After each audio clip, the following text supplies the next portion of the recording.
What's up? What's up? What's up? This is your man, the STL Stranger, Umar Lee, here with the St. Louis Speaks podcast. And of course, we've had a lot of great action, a lot of good things going on with the podcast. Steph Russell and Mark Lord have been doing big things in St. Louis. And I am here in the not so great state of Texas. Of course, today was a heartbreaker.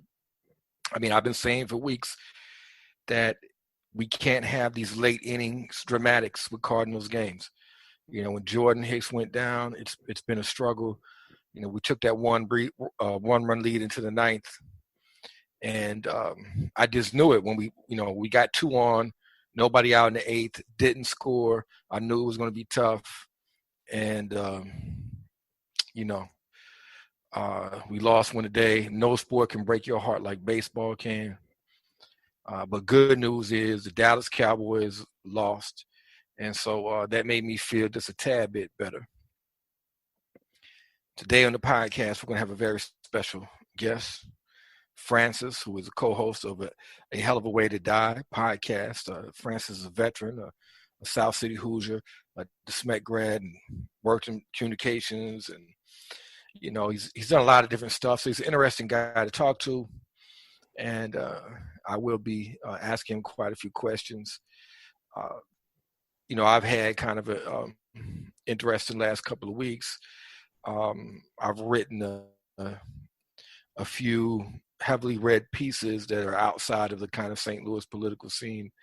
I wrote a couple of pieces about some political issues going on with some Muslim leadership in America, and I wrote a piece about related to Israel, and I have a review of the HBO show Our Boys that's going to be coming out tomorrow night. So I've been keeping myself busy.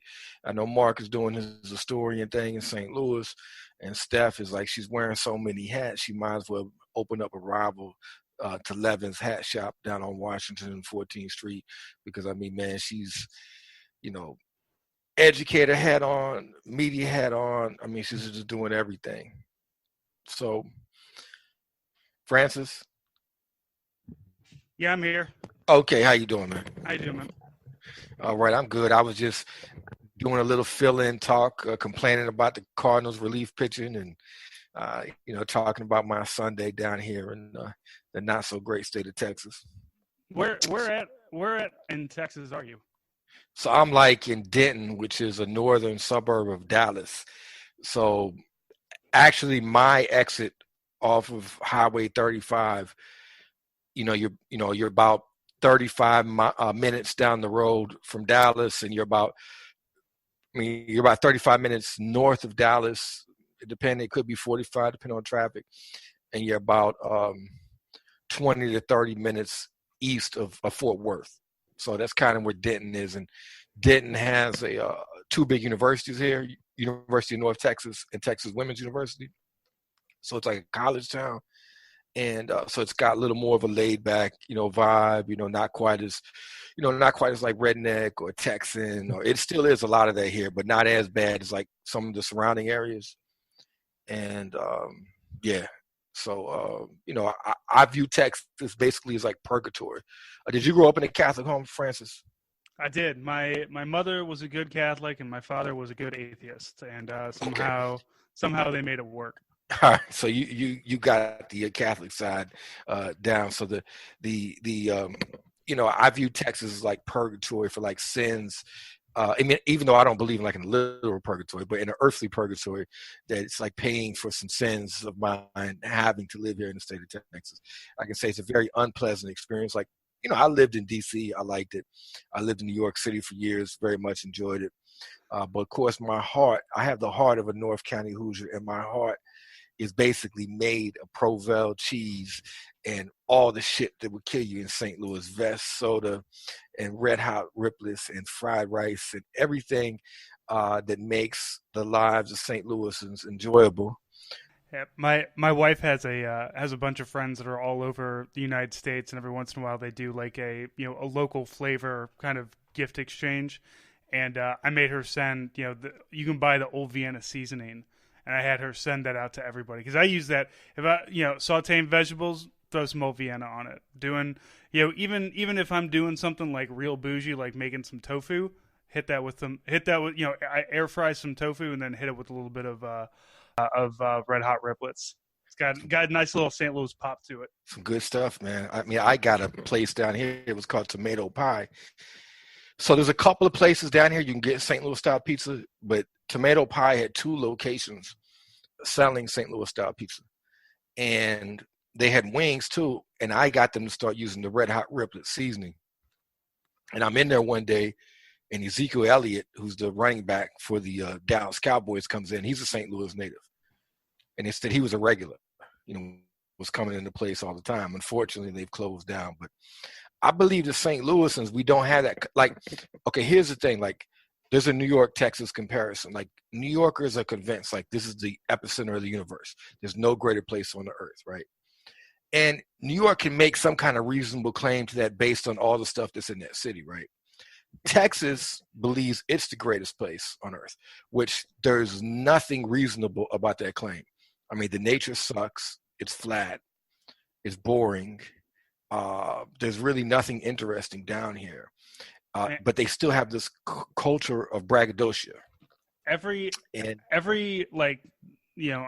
spend 10 minutes in the military, and you're gonna run into a dude named Tex who goes by Tex, and and they have overseas. When I was in Afghanistan, there was one guy in our we all lived like eight to 10 people inside of we call them bee huts, and you got walls and everything. You got a little bit of privacy, but there's no doors. And so, just have a couple of walls and you have a doorway. So we'd all hang up flags and shit. And there's always a Texas flag hanging from somewhere. Always. Yeah. Every one of those will have a Texas flag. It's like by military legal judicial system, you have to have a Texan who fucking deploys with a Stetson hat that's never seen a lick of dirt, right, and some spurs that have never seen a horse, right, and they walk around with a drawl on, and it's just like, man, nobody's buying it, dude, at all. I mean, that's the thing is, okay, the draw, that might be a real thing because they do talk slow as fuck down here. I mean, like, if you have to listen to a drunk Texan, you can get gray hairs waiting for the conversation.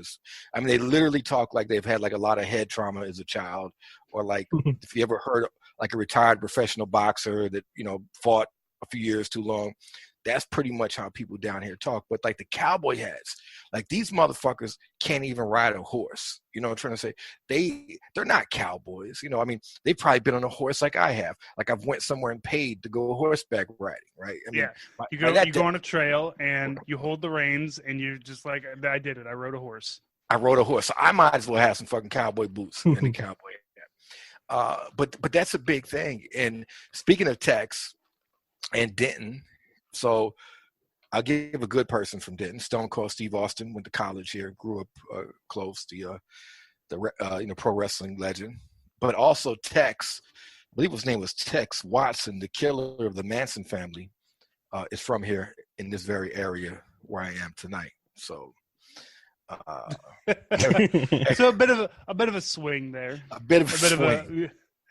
Well, I mean, look, St. Louis has Randy Orton, so I mean, who can say? Although he's in hot water for dropping an N-bomb while playing having a heated gaming moment. I didn't know that. Yeah, that's recent. That's like a day or two ago. I read about that. I used to wrestle his dad, Cowboy Bob. So my wrestling coach, Coach Charlie Sherritts, was the wrestling coach of Northwest High School in Walnut Park. Great teams, bunch of state championships. And then he went to Nebraska, won a bunch of state championships there, and then he moved to St. Louis to retire and open up a bar in Baden. And I went to McClure North up in the Ferguson-Florissant School District, and our AD talked him into coming to coach. And so Cowboy Bob used to hang out with the Tuck brothers and these guys that wrestled for Coach Sherritts in the 60s and 70s who were some real notorious North City and North County tough guys. Particularly Greg Tuck. I mean, that dude is nice guy, but I don't think he would be passing any aptitude test to get into the military. But it's not that hard. Yeah, right. Well, yeah, exactly. But so he Cowboy Bob worked out at his gym. He had a gym called Physique World. So they used to send him into our gym, and I would have to wrestle this dude. Now, like on TV, Cowboy Bob looked small. Like he's one of the smaller pro wrestlers. But like in person, this dude was fucking huge. He was strong as fuck. And I used to have to wrestle him all the time, it was not a pleasant experience. I gotta be honest with you. Yeah, I never got in with those contact. Like, I had one buddy who wrestled, and I was watching him one time, and he made me a bet if I could like last 15 seconds in the circle with him. And so I tried, and I went 14, and it was 13 seconds of him chasing me, and then 1 second of him snatching and pinning me. And I was like, all right, man, what do you want to prove? And then, like, you know, the next year I joined the Army and learned how to shoot a person at 300 meters. So it's like, there you go. It's cool. Yeah, you can take me down, but like I could shoot you like anytime in between this. So really, who's the smart one? But also he was in great shape, and I was, you know, a fat fuck. So, well, the agony of defeat. But you know, my wrestling coach, Coach Sherrod, said 20 years from now, which has been 25 years now. He said, you're going to be walking down the street in St. Louis. You're going to be walking down the alley, and you're not going to have to know how to bounce a basketball or throw a football, but you may have to know how to do a wrestling hold. And that's true, but even better than a wrestling hold is shooting a motherfucker from across the alley. Yeah. So that's it. So let's talk a little bit about this. So you grew up in South St. Louis, or what part? No, I'm North County. North County. I grew up in Normandy. Okay. Spent my time Normandy, Ferguson. That's where I was hanging out, riding my bikes around. And I was there until I was 18. Until I left home for the Army. Like off of Bermuda or something in that area? Yeah. Like honestly, Highway 70 was literally my backyard. Like when you're coming down, like when you're between Lucas and Hunt and Bermuda, and you look down, you're going westbound. You there's that like slope, and you see those backyards down there. I was living in one of those houses for a little bit. That was my high school. It was a nice, it was a nice little house. We rented it. Yeah. It had a basement that had a bathroom and a shower. Okay. So like as a teenager, my parents were like, "Yeah, go downstairs. That's where you're at now." A PSA to St. Louisans, notorious speed trap in the Elizabeth to Bermuda to 70. So yeah. So I was always in North County raised, and went to Catholic schools in North County, and then high school I went to West County. I went to DeSmet, and I did not I never knew anything about the different the differentiation, because I just knew about my area. Like I knew my area, and I knew where I rode my bike around, because I was all over Ferguson, all over Normandy. Blackjack area a little bit if we decided to go a little bit further, a little bit into Kenlock. So that was my world, and then I went to high school, and then I was around a bunch of like rich asshole kids that I had never experienced that shit in my life. Because I grew up around other like Catholic school kids, but like still kind of broke, that North County white Catholic school. You're still eating masticholi in the fucking church basement. Ain't nobody making money hand over fist down there. So then I went to West County for high school, and that was kind of a culture shock for me. But I ended up getting over it, because a lot of the West County people are like, oh shit, you live in North County, you must be tough, because black, because there's black people there. I was like, well, I mean, sure, but also. I ride my bike everywhere. Nobody fucks with me. Nobody. Yeah, I know some people that rode that shtick. That like, hey, I'm from North County. I'm a badass. Oh, don't get me wrong. I did a little bit because that's how I kept them from bullying me. It was just like, well, we don't know if he might have a gun. It's like, sure, why not, man? If you think I'm a Columbine this place, if that makes you get the fuck off of me, that's fine. So I went. When I got back from basic training, I lived back with my parents. They have a house in Ferguson now. They bought a house there, actually right near the police station. So I lived with them for a little bit, and then I moved out with a buddy of mine out into Hampton, Southampton area. Okay. And then I've just been South City ever since. Like I lived in U City for a little bit, like out off of those apartments that are off of 170 in Del Mar. I lived Okay. there for a little. I lived there for a little bit back when I was like 24. But like for the most part, I've been pretty much South City. I own a house in South City. I just bought another house. I'm selling my old house in Carondelet, and we bought a smaller house in Holly Hill. So yeah, we're my wife and I are committed to it. So it's kind of funny because I've had a similar trajectory in the sense that born and raised in North St. Louis City and County, and then a lot of my family have made their way south. I have one sister in Dogtown. I have an aunt in the Northampton neighborhood. And I think really it's because when you look at that, um, the kind of income bracket, right? They're kind of two comparable places. And so a lot of old North County people, they viewed, okay, North County, it's seen better days.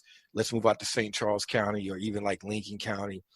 And then a lot of other people are like, man, I'm not moving that far out. I'm either just going to stay in North County or I'm going to go to the city. And so, I mean, so the thing, the wild thing about North County and South City is that they are very much the same. Like when I tell people I live in South City, depending on who you're talking to, there's an immediate area that they think, right? Like some people think South City to them is Tower Grove South, or South City to them is Lafayette Square. right. And for your listeners, Lafayette is like really up and coming for like rich people. Like Right. that's the big gentrification area Basically right New now. Orleans style homes, like old big French houses and stuff. Yeah. Now, which I hate because I have an old Victorian house that I'm trying to sell and nobody wants to buy it because I live in Carondelet. And that's like I grew up in North County. I grew up in a very mixed neighborhood, and currently live in a mixed neighborhood, and I'm moving to a mixed neighborhood, and that's how I like it. I like to be around all kinds of people, all kinds of income brackets. I like to have like little a corner shop that isn't necessarily like some bright clean Circle K or some shit like that. I got a Michigan market down here that's run by a couple Jordanian dudes, and they're awesome. I love them. So, but some people, they think you say South City and they have, maybe they think Lafayette Square, which is all white, or they think Tower Grove South, which is, also kind of upper class a little bit. I think it depends on their age. I think it depends on their age, right? But North County is kind of the same too, because like you say North County and some people are going to think Blackjack, and then some people are going to think Florissant and Hazelwood, which are two nice areas, right. Like, and it's just really like, And some people don't think Pagesdale or Pine Lawn or something like that.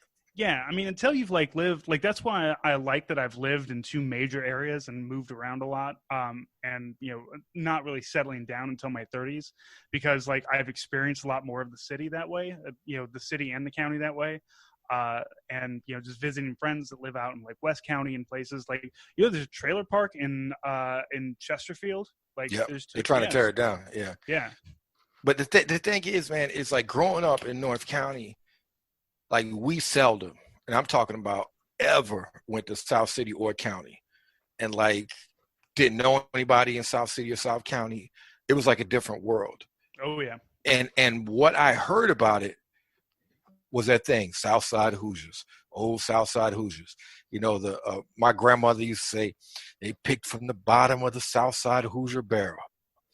And I remember going to the old arena, the old barn on Oakland Avenue to the wrestling matches, old NWA matches, before the WWF monopoly. And I remember there was a bunch of people I thought looked crazy out in the parking lot. And I said, Dad, what are these people? He's like, son, these are Southside Hoosiers. It was so that was the kind of image of the South Side. But then like those old Hoosiers, that, you think of smoking a cigar and chewing on it, drinking the Stag beer, maybe outside of a bar with a Confederate flag in the window or something like that. They have died off or moved out to Jeffco or deep into South County or something. And then so for younger people, a lot of them, they hear South Side. They could be thinking about the hood, like hood blocks of the South Side, or they could be thinking about hipster areas of the South Side, and they could be thinking about, Cherokee Street, stuff like that. So I really think it depends on your age group, what your particular and your income bracket too, and your income bracket. income bracket. Yeah. And so something you said earlier is really hit home with me. You talked about going, coming from St. Louis, coming from North County out to DeSmet, and it was kind of like a little bit of a shock economically or from a class perspective. And I had very much that same experience when I left St. Louis for the East Coast, because in North County, basically almost everyone was blue collar. Like almost every family I knew was a blue collar family. There were some that were not even blue collar. They were just struggling, or they would just, they might have had a father in prison or something like that, right? But the wealthy people, the people that we thought were wealthy, they were like, the dad was like a foreman at General Motors or Ford or something like that, or worked at the Chrysler plant down off of 270 or whatever. Right. Or, he had a good plumbing business, or, like they were really, and I know my experience is not universal, but I don't think it was that unique either. I seldom met a college graduate other than a school teacher or a preacher, and then you go into this world where I was living in DC and New York, where, you got people who went to Ivy League schools, fancy universities, come from generation after generation of wealth. And so it was a real big culture shock, for me. But I can imagine you don't even have to live in St. Louis. Just imagine by some fluke, I'd have went to Country Day or CBC or John Burroughs or Chaminade or something like that, right? I could have had that same experience right in St. Louis. So I think it's. I remember like my first bully was like in the first week of school. Didn't even know this kid. He just decided to start fucking with me because he knew that I didn't, quote, belong, because I showed up wearing the old Catholic school standard, which was the white polo and the blue shorts, or the blue pants. I didn't realize that you could wear any kind of collared shirt and any color pants. So that's all I had, because I was like, well, that's, that's what you got. That's what you wear here. And so he decided to start fucking with me. And I don't know, it was like, it lasted for about a week and a half, 2 weeks, and he moved on to something else. And he and I, by the end of high school, we were fine with each other. It's just, but it was just one of those, like, immediately kind of getting thrown into, like, I don't want to, like, because I know you have been to prison. I don't want to say it's like going to prison, but it is that kind of like, I don't know what I'm doing here and I don't belong. And I'm just scared because, like, I don't have an option anymore. And then you get that, you're just like, what the, you either fucking toughen up or you fucking buckle. And, like, I know it's like really, it's, probably makes you roll your eyes to think about that with a bunch of fucking Jesuit high school, West County Ladue kids, but that's really fucking what it was for me. But, like, so here's a perspective that I have just from my life experience. Like, you always hear people now say the St. Louis high school question, like, for those who are not from St. Louis, they always ask, hey, where'd you go to school? They say it's like a classist question, right? And I never really saw it that way. I just saw it, hey, where'd you go to school? Oh, you went to Hazelwood Central. Oh, man, y'all had a good football team that year. Do you know Tony Van Zandt? Or, or something like that, right? Or, hey, man, I had a friend. For me, it was always, who do you know? Yeah, who do you know? But when I'm saying the young, not evolved Umar Lee.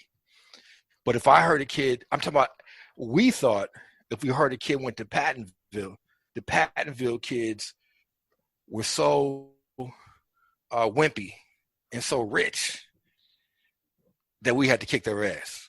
You know what I'm trying to say? So for us, it was never, oh man, these Ladue kids or these John Burroughs kids, we kind of look up to them as we probably should fuck them up and take their shit. That kind of thing, it was. I mean, it was a classist question. It's like, oh, that guy's from MICDS. That means that, we can fucking roll him, or we can sell it, or he doesn't know how much weed is supposed to cost. So we can probably like sell him a fucking dime bag for $50. But then when we heard a kid went to Beaumont or Vashon or Sumner, we had respect for those kids. It was like, okay, we got respect for these. So our mentality was a little different. Like, and so I kind of see a remnant of that. Like, you'll see kids like in the Grove or on Cherokee Street, they don't like to answer that high school question, and then you find out like they went to a boarding school or some shit like that. You know what I'm trying to say? So it's like they're kind of embarrassed by that background. You know, they kind of want to shrug it off, like, hey, yeah, my dad's got a few $1 million, but I'm cool, type of deal. You know what I'm saying? So how'd you? Okay, so your dad would be cool if he gave me $1 million too. hey man, if anybody's dad or mother If or anybody mother, feels guilty about having too much money, Umar and I are here to alleviate you of that pressure. Absolutely. So I want to talk about the military because I know you're in your podcast and your life, you do a lot with, you know, your military background. But I first want to say that I almost went into the service, man. But you got into college instead? Fuck no.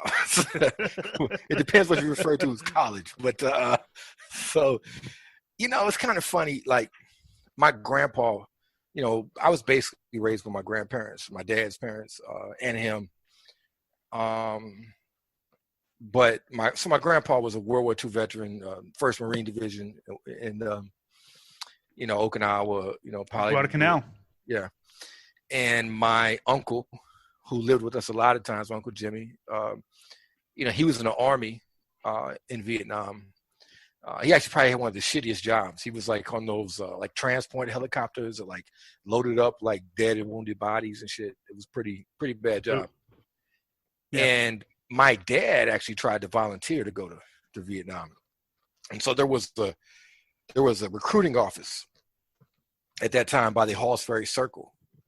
And my grandma found out that my dad had been talking to the recruiter and wanted to go to Vietnam.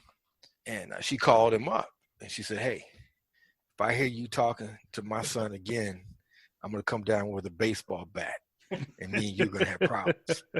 It's a good mom. That's a good mom keeping him out of that bullshit. Right. She said, I already got one over there to worry about. I don't need two. So, you know, I didn't grow up like, you know, I grew up in a family, you had some, you know, history, you know, military service, but not like a super military family, right?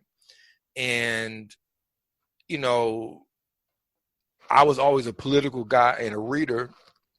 I started reading about like Bobby Seale and the Black Panthers, like in middle school, and, you know, and Eldridge Cleaver, Soul on Ice, and, you know, all that even while I was at Cross Keys Middle School. So I had this kind of like political thing where I wasn't predisposed to go in the military. When they came to do that test in high school, I walked out. I was like, I'm not serving the military. You know, blah, blah, blah. I went on some political rant type of deal. I don't even know what I said. I just was trying to sound deep and shit. And I, so that was that. And then I converted to Islam at 17. And so I had a friend went and fought in Bosnia, Ismail Royer, ended up doing like almost 15 years in prison. He went to Bosnia, Kashmir. And I had a teacher in St. Louis who had been an Afghan Mujahid. Was an African-American guy, but fought in Afghanistan. So I think there's something in you that, I don't know if it's like for the young male, like this kind of thing to go into the military, whatever, just, or whatever. As Abdullah Azam said, join the caravan type of deal. But I went to a recruiting office. Nobody would take me but the Army.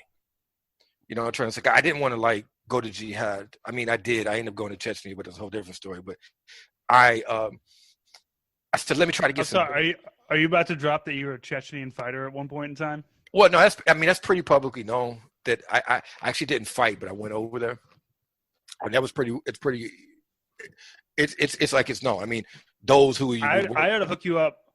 I should hook you up with the guy who went to who fought with the YPG in Rojava, who fought ISIS, a fucking florist from San Francisco, just up and went out and was just like a YPG fighter for a little bit, and then came back and now he's an organizer in San Francisco. You should hook us up, man. But it takes so anyway. All that was going on, but I, you know, at the same time I sat and thought about it: college tuition, benefits, you know, all that kind of stuff, all the advantages of being in the military, right?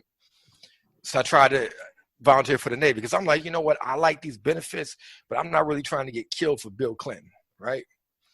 So I started out with the shit I thought could get me killed the least, Navy and Air Force, but they didn't want me. Even the Marines didn't want me. I was like, damn, I got rejected by the Marines, man. Fuck. So then I went to the Army, and dude was like, I said, hey, you know, I actually have a gunshot wound. I have a little bit of a criminal record, blah, blah, blah. And dude was Don't like, worry. Don't worry. So do most of the people in the military. dude was like, no problem. We'll get You got through a gun. that. You already know what it's like to get shot. Cool. It's like, no problem. He said, this motherfucker just wanted to hit them recruiting numbers. He didn't give a fuck. You know what I'm saying? And so I had like 2 or 3 weeks in between the time to show up. And so I go to the mosque in Walnut Park, and I tell the brothers, I say, you know what? I'm going into the military. And so the culture of the Muslim before you go, what year is this?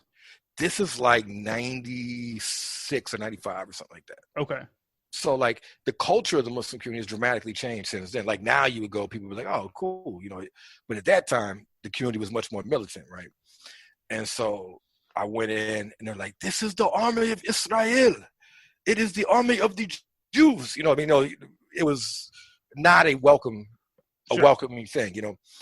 And I let them fools talk me out of it, right? All them motherfuckers are in prison now, dope fiends now, or living in some kind of not good existence. So I actually wish, not out of patriotism, but I wish I'd have went just so like I would have something, you know what I'm talking about benefits, like some health care or some help with college tuition or like, something. That's the thing that, like, you know, 18-year-olds, especially now, 2019, come out of high school, and they take a look at the job market, and then a recruiter walks up and is just like, hey, do you want a steady paycheck and 30 days paid vacation on your first year, and health care and food, and we'll also pay your rent if you live off base? Do you want all of that stuff? Like, anytime people are like, you know, when like conservatives do this, like, oh, your average American private only makes, makes less than $25,000 a year, and these fucking burger flippers want $15 a year. But what about the American soldier? It's like, fucking the dude at McDonald's doesn't get 30 days paid vacation every year guaranteed. You know, the burger flipper at McDonald's also isn't getting, you know, ranked up and getting more money every year as your general American soldier. But, you know, I honestly, like, even now, the new recruits are saying, like, yeah, I joined for the benefits because I can't afford college. I don't, you know, my parents didn't have health care, so I have to do something for health care. And, you know, if you get, like, if we ended up getting, you know, just like the basic things that like any normal first world country has, like, you know, free public education for like, you know, at the state level, and like universal health care, the military would just like immediately collapse on itself, because like it has to prey on the desperate. You know, that's the only, you know, people don't there's always going to be those ones that join for patriotism and shit, but like, you know, the big military civilian divide that's happening is because people don't, like, you know, if you don't have a member of your family that's in the military, like, you don't consider the military as an option. So like now we only have like 1 to 3% of the American population serves or has served, and so you're just not getting a big pool of people. It's like, you know, I wish back in the day when I was getting out of high school, instead of being like, you know, because I was on, you know, I went to DeSmet. It's a college prep school, and it's like you're supposed to go to college and you're supposed to do finance or economics or law or something. You're supposed to go do something where you wear a suit every day, and you're just boring and stupid, and but everybody gives you a lot of money for it. And I wish somebody would have just come up to me and been like, you know, you can be an electrician or a plumber, and you're going to make really good money doing that. And guess what? We're always going to need electricity and plumbing, and you're going to have a skill that is useful in any situation. Like, you're going to be always needed. You're always going to have a job, and you can charge people whatever you want if you're willing to work on a Sunday. Because one time I had a backed up, like a backed up pipe in the backyard that was feeding back into my basement like sewage on a Sunday at 9 o'clock at night. Let me tell you something. That man who showed up, God bless him, but he certainly did charge me $300 for about 20 minutes of work. So keep that shit in mind. So I mean, the skilled trades are always going to pay. You know, plumbing, oh, yeah. carpentry, electricity, painting. You know, the thing is, a lot of kids I went to school with went into the military, particularly the Army. And these were kids, the parents didn't go to college. The parents were in factory jobs. Some of the parents were in prison. It was some, it was seen as the economic come up, not just something that could get you health benefits, not just something to get you tuition reimbursement, but um, something that can get you travel. Like a lot of these kids have never been outside of St. Louis. I mean, if you're Yeah. talking about kids from West Virginia, Kentucky, Mississippi, a lot of these kids may have been to Memphis or Louisville or something like that, right? But they've never really been around the world. And I think for some, there's that promise of excitement, and others just the promise of travel. Or just to get out of like whatever shitty podunk town you're in. Like if you're like born and raised in like Denton or something even more far flung like Corpus Christi, Texas or something way out, but that's like a normal sized city, but like out in the middle of nowhere, and you're just like, fuck, man, how do I get out of here? Like my only job options are like, work as a cashier here, work at this factory there. I want to leave. Military is an option to do that. Like that plucks you up and is just like, okay, you're going to go to basic training in this state that you've never been to, and then we're going to assign you to this base. And like my nephew joined the army, and they're like, all right, we're going to send you to Germany for 3 years.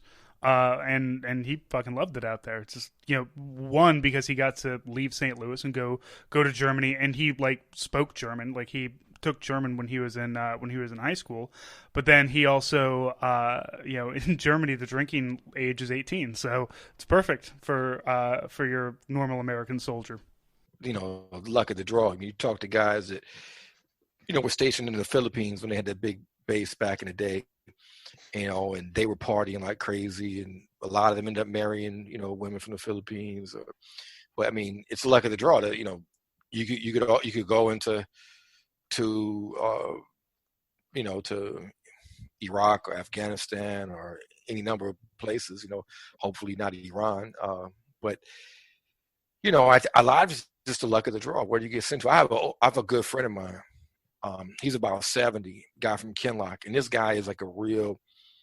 I used to have like 20 hours of recordings of his, and I lost him. I know Mark would be pissed off at me if I told him about all of it, but I mean, the guy is actually, was a Vietnam veteran, grew up in Kinloch, was shot multiple times in Kinloch, was married to the sister of Fat Woods, was a good friend of Jerry Lewis Bay. I mean, he had all these little connections, right? But he was also a Vietnam veteran. And I asked him, I said, what were you thinking about on that plane to Vietnam? You're going to war. What's on your mind? He said, well, I was thinking about where I'm going to get high and where I'm going to get some pussy. I said, what? You're going to war? That's what you're thinking about? He said, well, I figured out the generals had all that other shit taken care of. But to get high, I had to really figure that shit out. I was like, okay, that's one way to look at it. So I think a lot of it's the luck of the draw, trying to say, and just the time. Yeah, I mean, and hey, when I went to Afghanistan, and when I went to Afghanistan, it was all right. Who's got the booze? And when I went to Iraq, it was me because I was making the booze. I was making wine. Like we found out, we figured out how to make wine. So every Saturday night, From we'd all dates, sit around with like. No, we go and get these like juice boxes, and like, the main base we were on. There's this place called Class 1. It's where you get all your snacks and shit. And, like, every unit gets to take, X amount of these snacks. Well, like, there were always snacks around, so it was never, like, rationing anything out. So we'd go and we get these things, like the juice, just a bunch of juice boxes. And then we had these, like, kind of like a Yeti cooler, like the round coolers you can put about, like, maybe 3 or 4 gallons of water in. Those were always around because people, fill those with ice water before they go out on missions and stuff, right? So you always have cold water with you. So we'd fill it half with the juice, put a pound of sugar in it, fill it half with water, and then some of us had, like, our wives or girlfriends sent us champagne yeast. So we'd sprinkle some champagne yeast on top and then screw the lid down. And the lid had one of those, because it was meant, like, it had a spigot down at the bottom, so it was meant to... you pour out from the bottom, so it needed a burp valve on the top. So we take the burp valve off and then take some plastic tubing and duct tape it down and seal it in there, and then put a little water in it, because once the yeast starts to really go to town on that sugar, it starts to bubble. But you want the air to come out, but you don't want air to come back in. So you have that little bubbler there. You just let that go for like, you sit it underneath your bed for like 2 weeks or something. Like if you get a room inspection, all you got to do is just like snatch the bubbler off of it, and somebody's like, oh, it's just my cooler. I have a cooler here. It's full of water. I don't know what you're talking about, sir. So yeah, we were making wine, and we kept it kind of just in our own little unit. We weren't selling it or anything, but we made sure. Like, the problem with soldiers is that, like, not all soldiers are dumb with drinking, but enough soldiers are. And when they get done with drinking, they do really stupid shit, like go drive around, or get into bar fights, or fuck around and just do some stupid shit.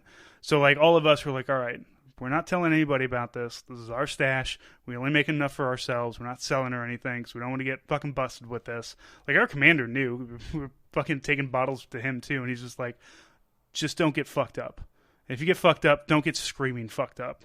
And we never did, so it worked out. I mean, I knew plenty of dudes that were buying hash in Iraq and Afghanistan, like off the local, just. But you couldn't just like chill and smoke it like at like a house in Baghdad and stuff like that. No, you couldn't go out. But like, you were usually on like a small fire base. They're not going to urine test you because they don't have the abilities to do it. Out on some shitty fire base where you're sleeping in like a hole in the ground. So you just have a dude that like comes by and like sells cigarettes and weed, and you're just like, all right. And either the commander knows and doesn't care, or doesn't know.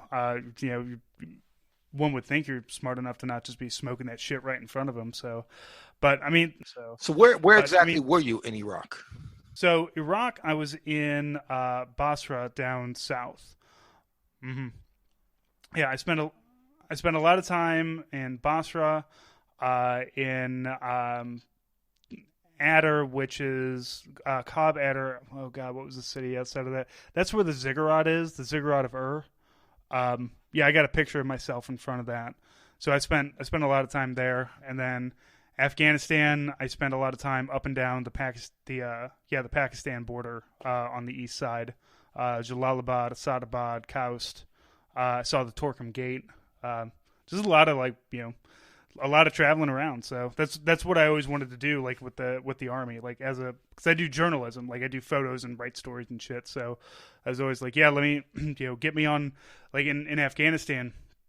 I was based in Bagram, which is the main base there, and then all the little like bases out that they had that Bagram took care of. Like, if you got mail that came in, your mail came to Bagram, and then once every like 7 days there was a helicopter that delivered mail, basically delivered mail, supplies, also all sorts of shit. So I'd just hop on one of those and just be like, all right, I'm going out here for 8 days. I'm gonna fucking live how you guys live. Fucking find a place for me, and then I'll hop the next helicopter back, and then spend a day or two taking care of my photos and stories, and then I'll go hop out and do the next one. So I just want to say about Basra in the south of Iraq. I just read 2 really good books. One is called The Shia Revival by Vali Nasser. So for listeners, Basra is in the south of Iraq. It's the south is predominantly Shia. They had a long history of, now the Shia political parties are in power in Iraq. There's actually big protest in Iraq over the last several days, so you should follow that on the news. But traditionally, and we're talking about going back many centuries, the Shia have kind of been out of power either by the regime of Saddam Hussein, or by the Ottomans, or by the Abbasid and Umayyad and other empires that ruled that area. So the Shia Revival is a really good book to read to understand that. And I also read a biography of Muqtada Sadr. I can't remember. So the south of Iraq, I want to talk about Afghanistan too, but just, since we've had these protests in Iraq in the last several days, and, and then we had, of course, in the last few years, the rise of ISIS in Iraq and Syria. It's just nonstop, the news there. It's just constantly changing. I want to ask you a question. I've talked to some guys that served in Iraq. I've talked to some guys going to get inducted at what's that place in downtown St. Louis, MEPS or whatever it's called. Yeah, the MEPS. Yeah, and try to figure out what exactly they know about Iraq. Because before the war in Iraq began, I was trying to tell people, because, I knew a lot of Iraqis. I knew about the history of the region. I'd studied up on it for years at that point. I knew a lot about some of the political movements that were going on that, were kind of underground. And I knew that this thing was going to be really messy. There was going to be a lot of opposition groups. It was going to be a very difficult, time ahead.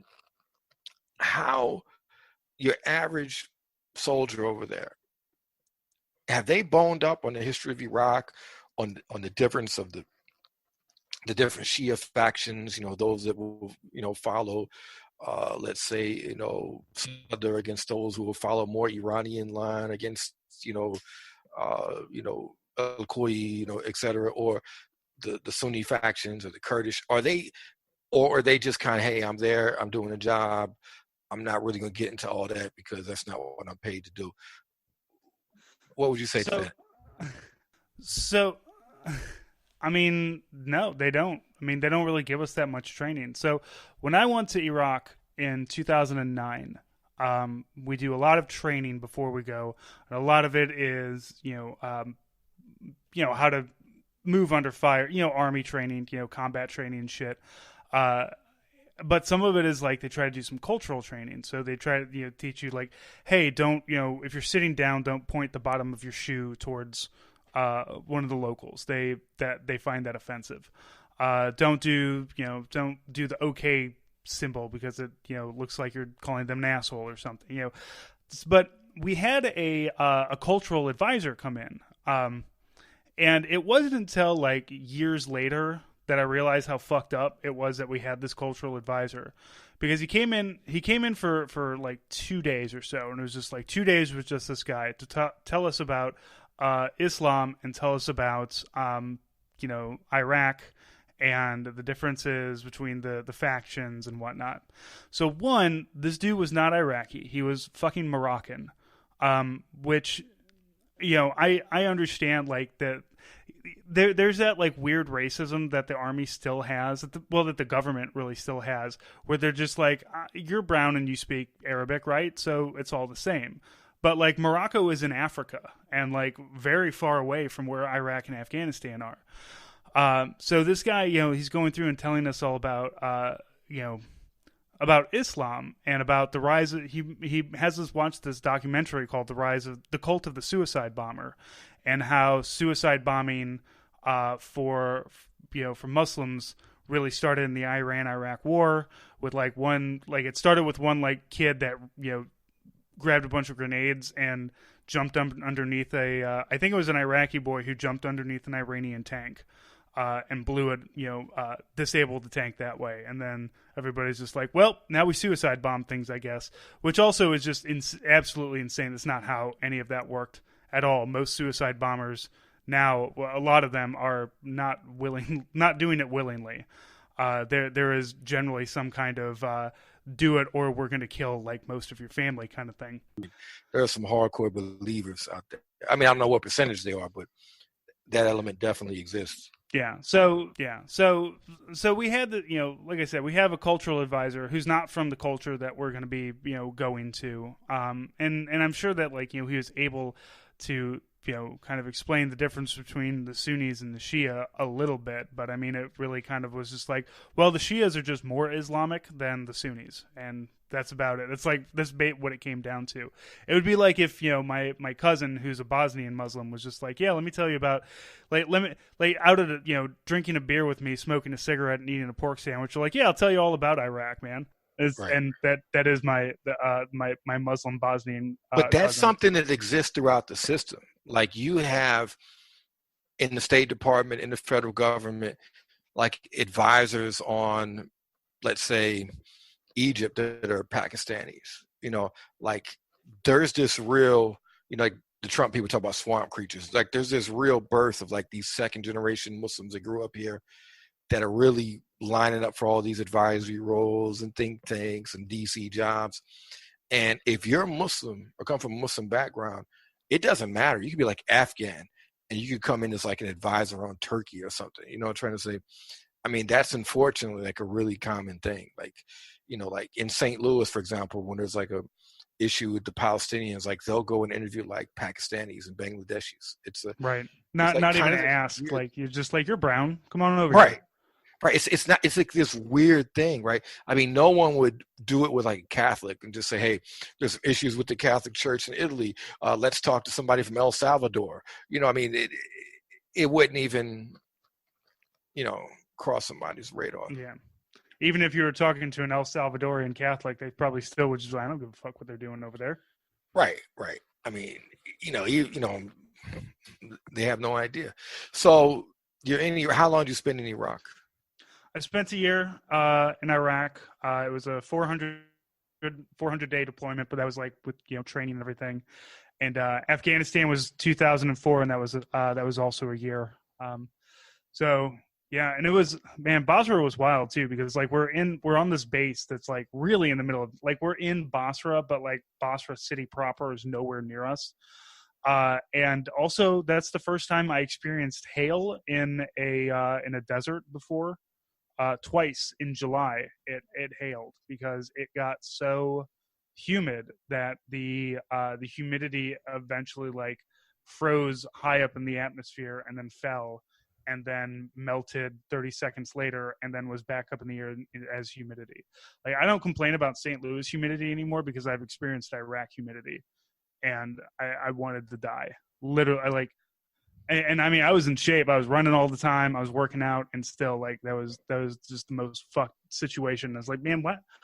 No wonder everybody here is mad, dude. It's so hot constantly. How do you think? I mean, so you left. You say in 05, Iraq. I left Iraq in 2010. I left. 2010. Okay. Yeah, Afghanistan was 04, 05. So the rise of ISIS was after you left Afghanistan. I mean, after you left Iraq. Yes, but it wasn't in, like, ISIS was 2006. Yeah, 2006. So ISIS and I mean ISIS and ISIL were still very small. But right, but they took power though. I'm talking about they you know. They took a lot of power. That was after you left, like in like after the army left. I mean, yeah, well, like we still have 14 or 15 or something like that. We left. So I think our main fighting groups left Iraq in 2011. Now we still do have troops there, but they are really just an advisory kind of thing. They're not, you know, doing frontline fighting or anything. Right. So that's, you know, because I one of the guys in my unit just got back from Iraq, and he was just like, yeah, man, there's not a whole lot to do there right now, not for us anyway. Well, now the strength is with the Shia PMU, Popular Mobilization Units, and that's who's repressing these protests that are going on all throughout the country now. Yeah, they're just killing people too. They're just killing people. Up. But the issue of sectarianism remains. I mean, it's a huge issue there. But the Sunni Shia thing, and the PMUs are a player. I mean, many of them with direct ties to the Iranian, security forces. So, how did you talk to people that served in Iraq? I mean, how did they feel as like ISIS was taking over much of the country? And a lot of people were really like, they were just like, there's two kind of ways that people that veterans are post Iraq and Afghanistan.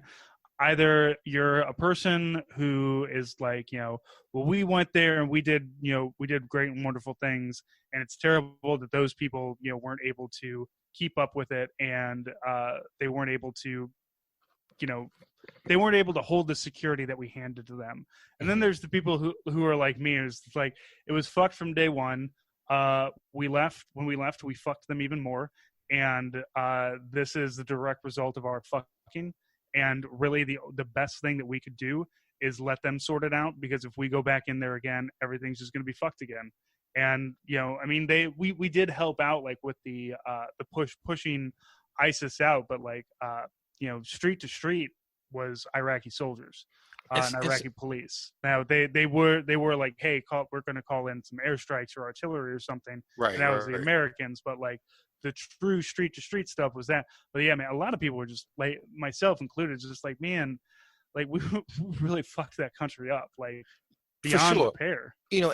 And I used to 100% agree with everything you just said, and I still mostly do. But then I look at Syria, and like, I'm not saying I have a definitive opinion from that. It just put some doubts to my head, right? Because like in Syria, we kind of had this incoherent American policy towards Syria, right? Obama had a red line, and then the red line was crossed, and then nothing was done, and so in that vacuum, Iran came in heavily, supported the government of Bashar al-Assad, and one of the big issues in Iraq was foreign fighters. So all these Sunni extremists, whether it be the ISIS people or the Al-Qaeda people, or there was like hundreds of jihad groups in Syria, people coming in from the UK, from all over Europe, from all over Arab countries to volunteer, even some Americans. And then on the Shia side, once they made it a Shia jihad, they had Shia Afghanis coming in, Shia Pakistanis coming in, Shias from the eastern province of Saudi Arabia, etc. And so it was like this huge conflict of international fighters involved. But then you had Turkey involved, you had Saudi Arabia involved, you had the UAE involved, you had Iran involved, Russia, and they all had like their sides. And the American strategy never remained clear. And so for me, I know America has a terrible track record in the region, terrible track record in Iraq, but at the same time, I have doubts, like, could we have had some kind of constructive and positive role that helped, bring a better situation we have now, which is clearly a humanitarian disaster. I'm not saying I have an answer. I'm saying, could we have done something? I mean, not a full-scale invasion, not a repeat of Iraq, but Russia came in and Iran handedly and supported Bashar al-Assad and his regime. And it just seems like all the Americans offered was some minor help to fight ISIS, and that's about it. You know what I'm trying to say? Yeah, well, the problem is that America has one way to solve every problem, and it's either it's through pain, basically. Like, either we're going to sanction you and we're going to starve you out, or we're going to take things away from you until you do what we want. And if that doesn't work, we're just going to throw bombs at you, or we're going to throw bullets at you, or we're going to throw soldiers at you, and we're going to do, like, it's always like we're going to bend you to our will. And it's never, going in and being like, hey, you guys are fucked up. What do you need? What can we help you with? And there's ways that you can do that. I have always been a long proponent. Like, we have the most aircraft carriers of any country, and it's not even close. It's like we have like 15, and then the UK has 2, and then China has 1. Russia used to have 1, and then a crane fell on it, so that one's all fucked up right now. And that's it. Like, and France has 1, I think.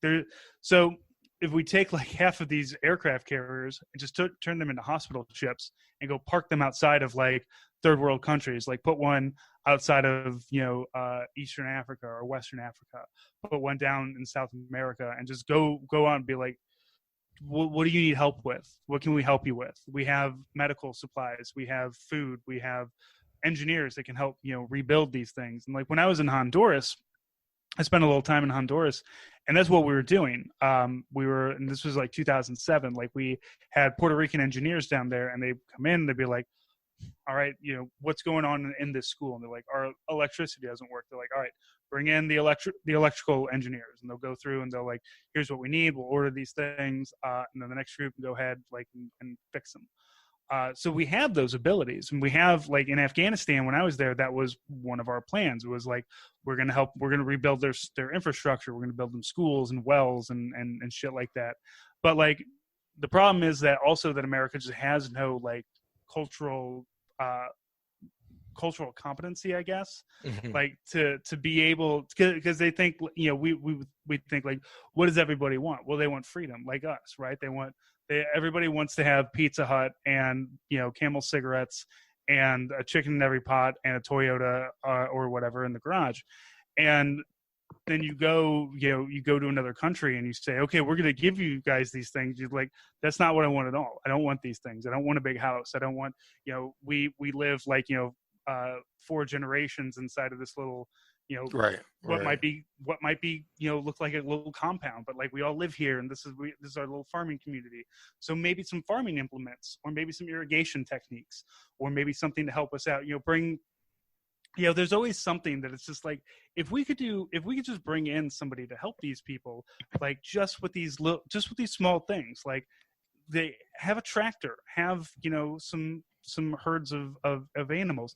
Like when I was in Afghanistan, we did a lot of inoculations of herds. Like you could basically say, bring your camels, bring your sheep, bring your cows. We'll deworm them, we'll inoculate them, and then we'll give them back to you. We're not asking for anything. We just want to make sure that you guys have healthy animals.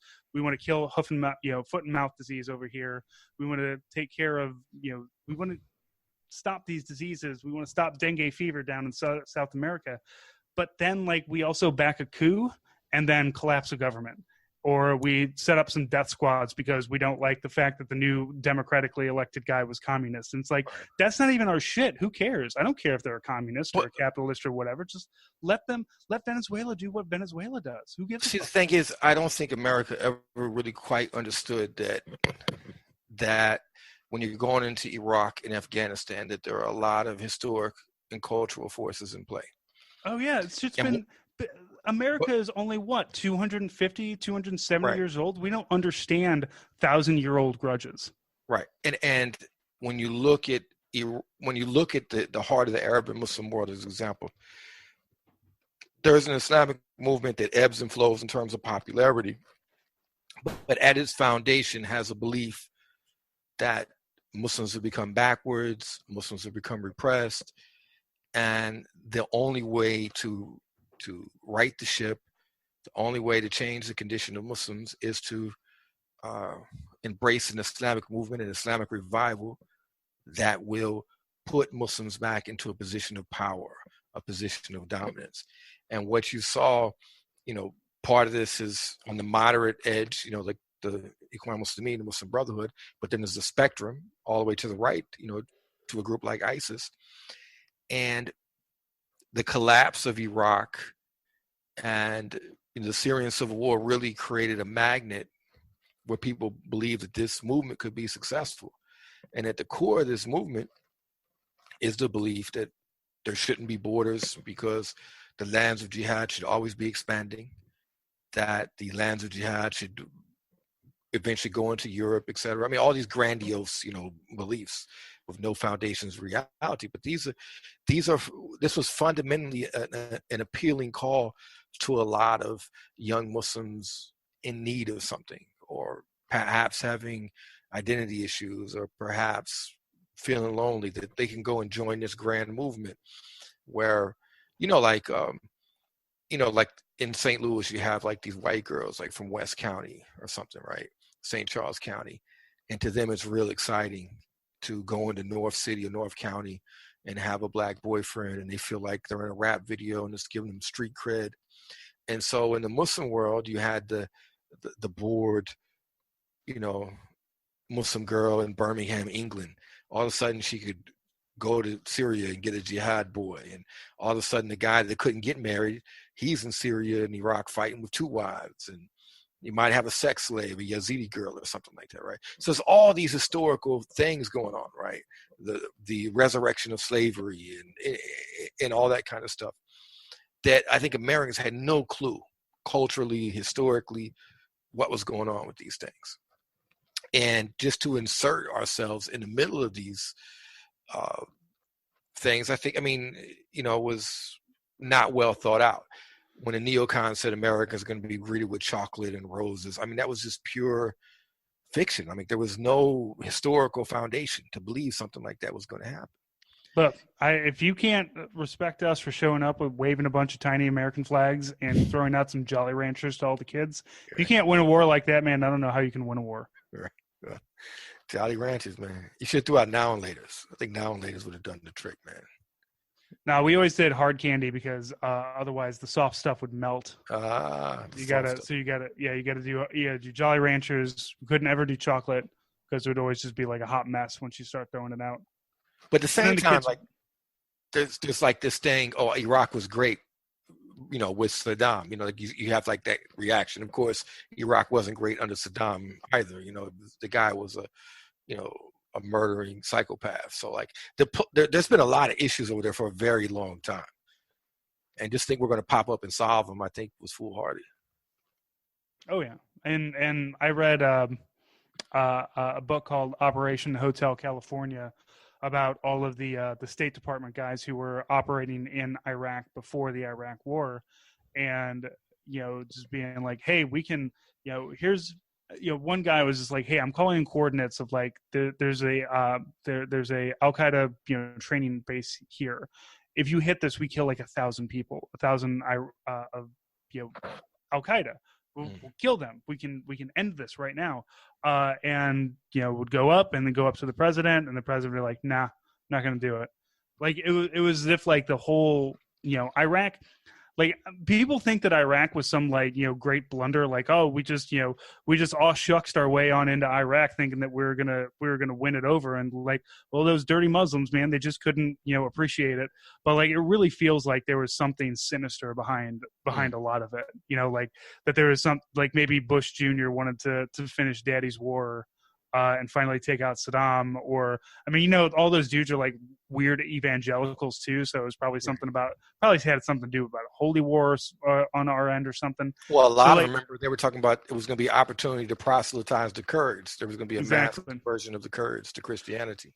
And man, I tell you, man, I will never understand how a Kurd sees has an American walk up to them, is like, hey, have I got a deal for you? And the Kurd just doesn't fucking deck them in the chin. Like, right. Like we repeatedly in that book. Yeah. I mean, in that book, we kept, the Kurd, we make deals with the Kurds. Like, okay, the Kurds are like, we'll fight these guys. We need weapons. We need ammunition. And we need to have some kind of large firepower, like mortars or something, rocket propelled grenades. We need these things to be able to fight. And we say, okay, yes, we're going to get you these things. And the guys like on the ground were like, yes, we need to get these things to these guys because that's what they need. And they can take care of this on their own. And we don't ever have to get our hands dirty. And then they'd send up the requests, and the requests would get denied. And they'd have to go back to the Kurds and be like, I know I promised you all this stuff because I was told that we were going to get it for you, but now we're not getting it for you. So here's some, old Soviet AK-47s and a handful of 7.62 rounds, and I guess good luck. Yeah. And so they're just constantly be getting more and more mad at us. And I mean, look what's going on in Syria right now. I mean, so the Kurds were basically used by America to defeat ISIS in Syria. They did it. And then, when now Turkey is going to come in and invade Iraq to fight the Kurds. America doesn't have the back of the Kurds. America doesn't have the back of Kurds against the Assad regime. America did not have the back of the Kurds when the Baghdad government came in and took Kirkuk, right? Or Mosul. Mosul, when they came and took Mosul. I mean, the Kurds have just repeatedly got fucked by everybody. I mean, everybody, not just Americans. They've got fucked by Turkey. I mean, in Turkey, it was illegal to even say Kurd for a long time. They were called the Mountain Turks. The Mountain Turks. Yeah, there was no such thing as a Kurd. It was illegal to speak the Kurdish language in public. The Turks, man, the Turks got a bad problem with history. I got a buddy who used to be in the army, and he has an Armenian last name. And he at one point they were working with a bunch of international soldiers, and he's a tanker, and he was working with other Turkish tankers, and they all saw his last name and they just stopped talking to him. And he's just like, I've never even fucking been to Armenia, and these assholes don't want to talk to me. Well, I tell you what, if you really want to read a good book, I got to pull up the title because I always read books and forget the name of the book. There's a good book called, it's about the Armenian genocide that was waged by the Turks. Operation Nemesis by Eric Bogassian, which was organized by Armenian Americans out of Massachusetts. And it was basically revenge for the Armenian genocide. They had a hit list of Ottoman and Young Turk officials who were directly responsible for the genocide that killed over 1 million Armenians. And they went through that list and killed a number of Turks. This issue is actually really big to me because there's something going on right now called neo-Ottomanism. So with the collapse of Al-Qaeda and ISIS, or they're not strong anymore, a lot of those jihad fanboys, a lot of what we call takfiris, or the extremists, they've become disillusioned. And also, if you say you support these movements, you could be in legal trouble, right? So a lot of them have gravitated towards neo-Ottomanism, which is the glorification of the Ottoman Empire, the belief that it should be resurrected. And many of them believe that Turkish President Recep Tayyip Erdogan is like the new Sultan, the new Khalifa, and they're really pro-Ottoman, and they want him to expand the borders of Turkey, et cetera, et cetera. But if you read them on Twitter, they also want things like the reintroduction of sexual slavery, the reintroduction of all these bizarre things. So there's some really weird stuff going on with the Ottomans. And that's why I've been trying to tell everybody to read Operation Nemesis by Eric Bogassian, because the Ottoman Empire, killed over 1 million Armenians. They basically ethnically cleansed the Anatolian Peninsula of Greeks, of Armenians, of Christians, and created this modern Turkish identity, which basically became a secular identity under Mustafa Kemal Ataturk. But it's a real brutal history. And I'd like anyone to look into that. And if you're an American, to be paying close attention to what's going on with the Turks in Syria right now, because it's some real brutal and nasty stuff. So what are you doing now, Francis? You're out of the Army, right? You're not in the service. No, I'm still in. I've got less than a year left on my contract, so I'm a reservist, so I'm just part-time, so it's not that bad. But I got the podcast in which me and my co-host are both anti-war veterans, left-leaning politically, and I got a job, I got a kid, I got a wife, I got a garden and everything. So right, man. I'm a middle American Midwest fucking white dad who's slowly becoming more and more of a dad. All my pants are turning into cargo shorts. All my shoes are turning into sandals. Amen. I'm a St. Louis dad by myself, living in the St. Louis diaspora in Texas. Never wanted to live here. Married a woman from Brooklyn, New York. Somehow we get divorced. I end up having to come to Texas, but it is what it is.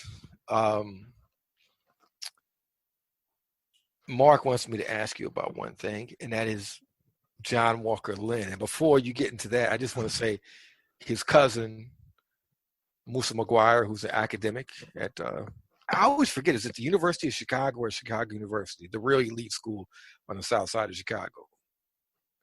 Whatever it is. If you're asking me, I don't know. Yeah, Mark should know.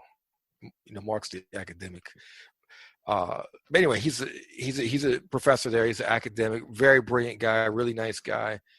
I met John Walker Lynn briefly years ago, and I kind of identified with him in the sense that, I'm past all that stuff. It has no appeal to me anymore. But,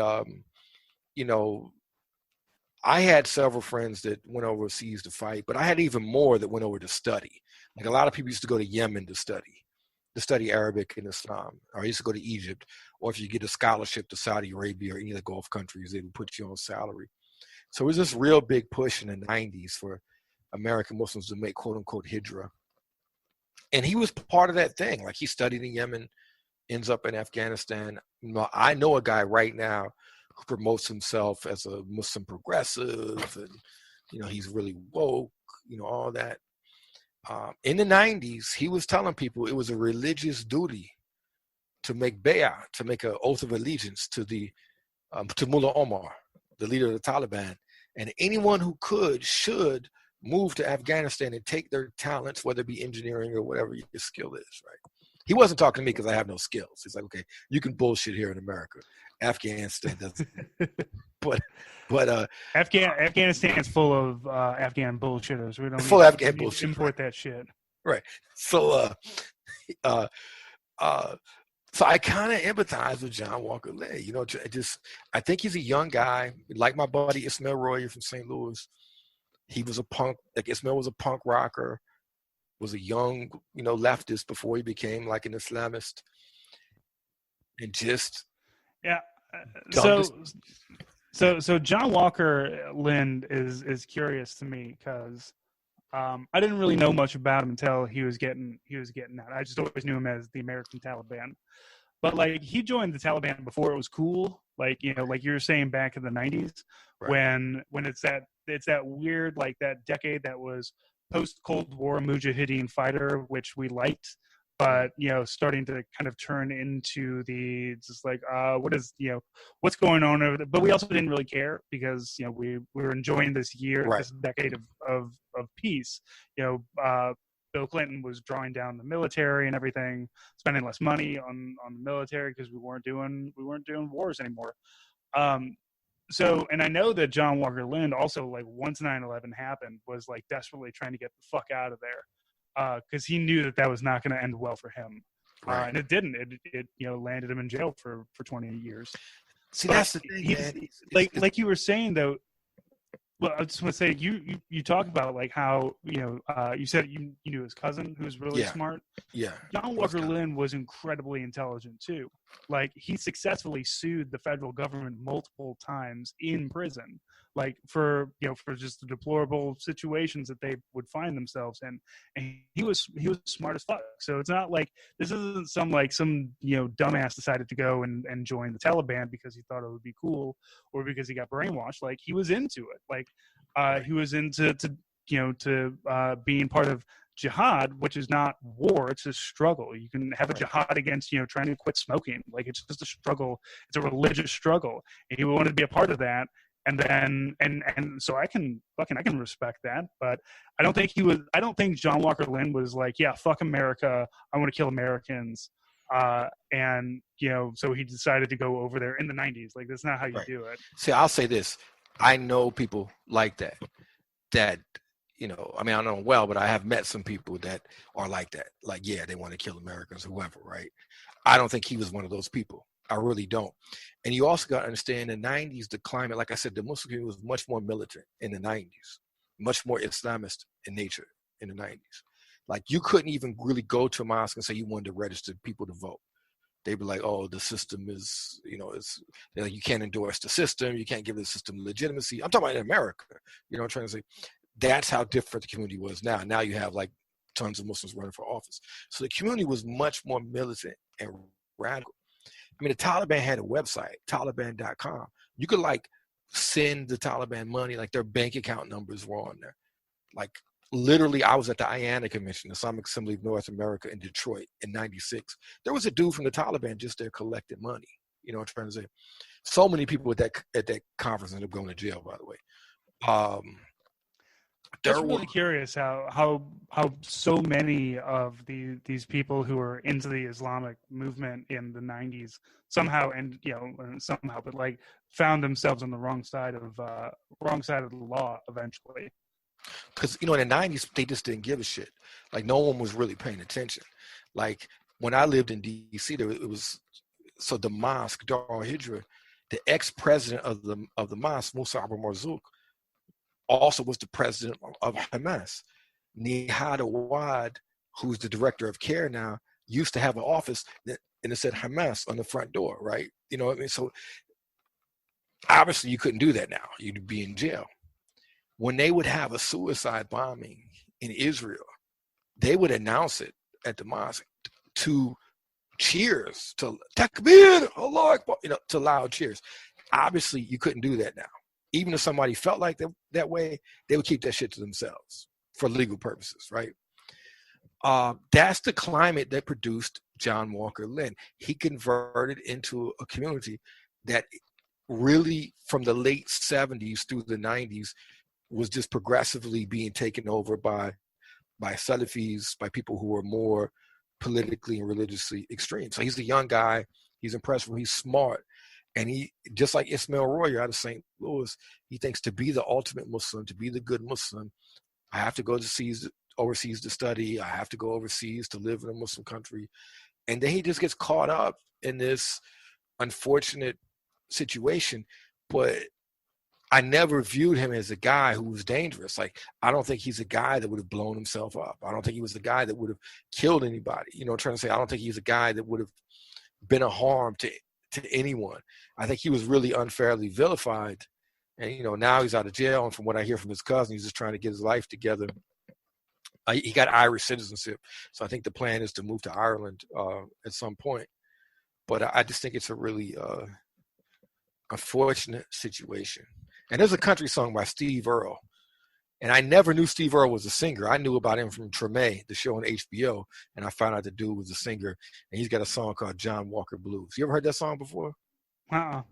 Yeah, it's a song called John Walker Blues. So in closing, let me ask you this. Are you binge watching anything right now? My wife and I have been watching It's Always Sunny in Philadelphia. Like we never watched it when we were younger, or like back in the day. So that's all on Hulu. But we got to catch up. Our guilty pleasure that I hate to admit that I love watching, but we love it because it's garbage. Is watching Riverdale. I don't even know what that is, man. I don't even know. Yeah, you remember the Archie comics? Vaguely, yeah. Yeah, it's Archie, but it's all like moody because it's on the CW. And they're like constantly got some bullshit happening, and it's always like dark scenery, and everybody's young and hot, and Archie is like ripped as shit, and so it's like some moody drama on CW. So that's my jam right now. Well, I've been binge watching Our Boys on HBO, which is an Israeli show. I will be having a review come out on YouTube. I have a review for season 1 and 2 of Fauda and The Spy, which are all on Netflix. That's what I've been binge watching. And so you do all that intellectual shit. Like at the end of the day, I just need something dumb to fill in the voids in my brain after. Yeah, I mean, I do dumb shit too. Like I really like 90 Day Fiance. That's some good shit. 90 Day Fiance. So matter of fact, you know what, man, my luck, as my late mother, R.I.P., used to say, "You're a bad picker." She used to tell me that. But I'm like, hell, I should go overseas and try to get on 90 Day Fiance. I couldn't do any worse than I've already done in my multiple. So at least I'll get on TV and stuff. You know, the Instagram account will blow up. You know. And right before you leave, just yell the URL for your podcast. Get a couple more. St. Louis, get a couple more listeners, baby. You know, so, or something. There's also a 90 Day the other way now where they go live. So I mean, I watch dumb shit too, but I do like Fauda, and I do like Our Boys on HBO. And you can go to YouTube and see my reviews, but I like to mix it up. A little bit. I took my daughter last night to Abominable. I don't even know how to pronounce it correctly, but it's like this DreamWorks about a Yeti, and that was good stuff. So I did. I recently did a review. My co-host married a black woman from Connecticut, and she's been getting me to read and watch a lot of African American, just like not necessarily like getting in deep with stuff, but like we watched Coming to America with Eddie Murphy and Arsenio Hall. That's a classic. I'd never seen it. And I've seen it many times, man. Great so we watched that. Like she had me watch that, and we talked about that, and that was a lot of fun. Well, I'll recommend. I mean, I love Spike Lee, so you can watch a lot of Spike Lee films. But I also love the old '70s blaxploitation. We're doing Harlem Nights next. She's got me on a Eddie Murphy. You got Eddie Murphy, you got Richard Pryor, you got the St. Louis and Red Fox, you got Della Reese. I mean, Harlem Nights is one of my favorites. But Five on the Black Hand Side, that's an old Car Wash. I love those old '70s blaxploitation films. Cooley High. There's so many great films out there. And then you get into the Spike Lee era, Do the Right Thing. Clockers is one of my favorite. Crooklyn. I mean, I could go on and on. Matter of fact, I may watch, but I don't pay for shit. So I mean, I got Amazon. So if it's not on Amazon Prime, or not on Netflix, or not on one of the other ones, some of my friends have graciously given me their passwords for, then I can't mess with it.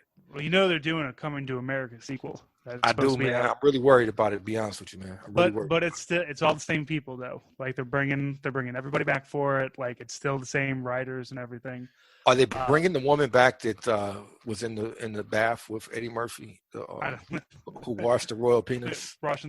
So here's the thing: we wanted to know what happened to the younger sister, because at the end of the movie, because I kind of had a crush on the younger sister. Like, yeah, I probably would have went for her, which I am a bad picker, so yeah. She seemed more fun to me. Like she was ready to fucking jump in the bed with Arsenio Hall on day one. So it's like, all right. Yeah, man. Well, Arsenio Hall gave us President Bill Clinton. Arsenio, Slick Willie with the saxophone on Arsenio Hall show. So nobody knew any better back then. Everybody just thought, like, look how cool he is with his sunglasses and his saxophone. And then it's just like, oh, he's also horrible to black people, just like pretty much every president. So. Well, Francis, it's been a pleasure talking to you. Eat some Provel for me. Just remember every time you're in St. Louis and you see those expired temp tags that you're in a special place in America. St. Louis is a special place. There's only two kind of people in America: those that are from St. Louis and those that wish they were from St. Louis. And just really enjoy yourself. People don't understand. I know people on both coasts, and they're just like, why would I come to St. Louis? And I'm just like, you wouldn't get it. No, I don't want people to come to St. Louis. That's another one of my beefs with these hipsters, these urbanists.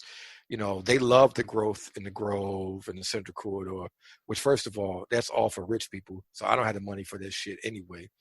And, my friends don't have the money for this shit anyway. I'm being distracted right now. There's a Jimmy Fallon commercial. I gotta say, I'm a little captivated by what's on the screen right now. But I don't want it, because St. Louis is a place where you can roll stop signs. You can do everything because the city's half empty. It's easy to park. Traffic is not bad. So I'm cool with it. I don't want St. Louis to be hip. I don't want St. Louis to be cool. And I don't want bad traffic jams in St. Louis, because I want to roll on Illinois temp tags 5 years after they expired. Yep. Well, Francis, it's been a pleasure talking to you. It's your man, Umar Lee, the STL Stranger. Shout out your podcast before you go. Yeah.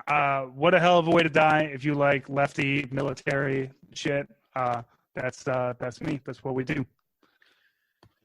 And that podcast title, What a Hell of a Way to Die, is also kind of the nightly theme of the city of St. Louis, if you watch Real STL News. All right. Yeah, that comes from it comes from just for anybody wondering, it comes from a song that goes to the tune of Glory, Glory, Hallelujah, that paratroopers would sing before they jumped during World War II, which was Glory, Glory, what a hell of a way to die.